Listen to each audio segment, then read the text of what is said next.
ସକାଳୁ ସକାଳୁ ବଜାରରେ ଭିଡ଼ ଲାଗିବା ଆରମ୍ଭ ହୋଇଥିଲା।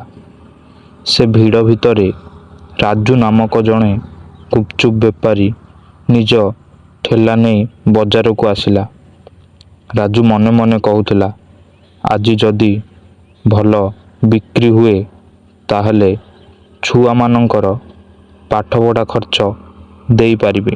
ଧୀରେ ଧୀରେ ରାଜୁର ଦୋକାନରେ ଭିଡ଼ ଲାଗିବା ଆରମ୍ଭ ହୋଇଗଲା।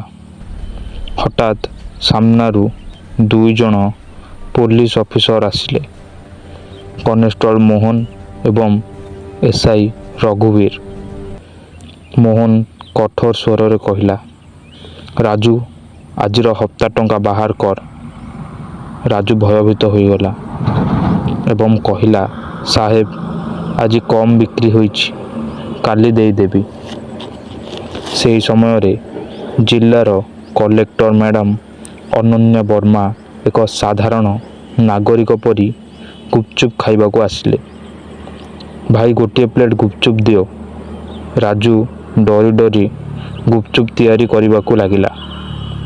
ସେତେବେଳେ ମୋହନ ହଠାତ୍ ଚିତ୍କାର କରିବାକୁ ଲାଗିଲା। କହିଲା, ହପ୍ତା ନାହିଁ ତ ଠେଲା ମଧ୍ୟ ନାହିଁ। ସେ ରାଜୁର ଠେଲାକୁ ଓଲଟାଇ ଦେଲା। ପାଣି, ଆଳୁ, ଗୁପଚୁପ୍ ସବୁ ରାସ୍ତାରେ ପଡ଼ିଗଲା। ରାଜୁ ତଳେ ବସି କାନ୍ଦିବାକୁ ଲାଗିଲା। ସେହି ସମୟରେ କଲେକ୍ଟର ମ୍ୟାଡାମ ଆଗକୁ ଆସି କହିଲେ, ଏହା ଭୁଲ।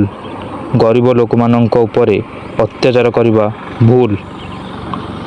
ମୋହନ ହସି କହିଲା, ତୁ କିଏ? ତୁ କାହିଁକି ଏ ଭିତରକୁ ଆସୁଛୁ? କଲେକ୍ଟର ମ୍ୟାଡାମ ନିଜ ପରିଚୟ ଲୁଚାଇ ଶାନ୍ତ ସ୍ୱରରେ କହିଲେ, ମୁଁ ଜଣେ ସାଧାରଣ ନାଗରିକ ଏବଂ ଏହା ଅନ୍ୟାୟ। ରାଗରେ ମୋହନ ମ୍ୟାଡାମଙ୍କ ସହିତ ବହୁତ ଖରାପ ବ୍ୟବହାର କଲା, କିନ୍ତୁ ମ୍ୟାଡାମ ଚୁପଚାପ ଠିଆ ହୋଇ ରହିଲେ। ତାପରେ ସେମାନେ ମ୍ୟାଡାମକୁ ଆରେଷ୍ଟ କଲେ ଏବଂ ଥାନାକୁ ନେଇଗଲେ। ତଥାପି ମ୍ୟାଡାମ ନିଜର ପରିଚୟ ଦେଲେ ନାହିଁ। ଥାନାରେ ମୋହନ ଚିତ୍କାର କରି କହିଲା, ଏବେ କହ, ତୁ କିଏ?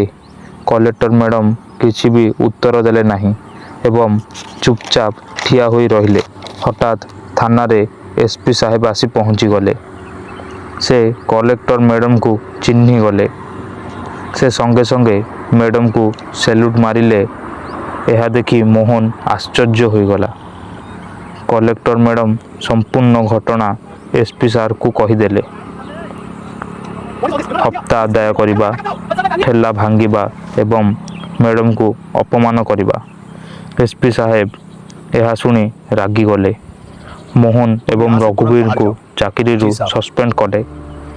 ଯଦି ଆପଣମାନଙ୍କୁ ଭିଡ଼ିଓଟି ଭଲ ଲାଗିଲା ତାହେଲେ ଭିଡ଼ିଓକୁ ଲାଇକ୍ ଏବଂ ଚ୍ୟାନେଲକୁ ସବସ୍କ୍ରାଇବ୍ କରିଦିଅନ୍ତୁ।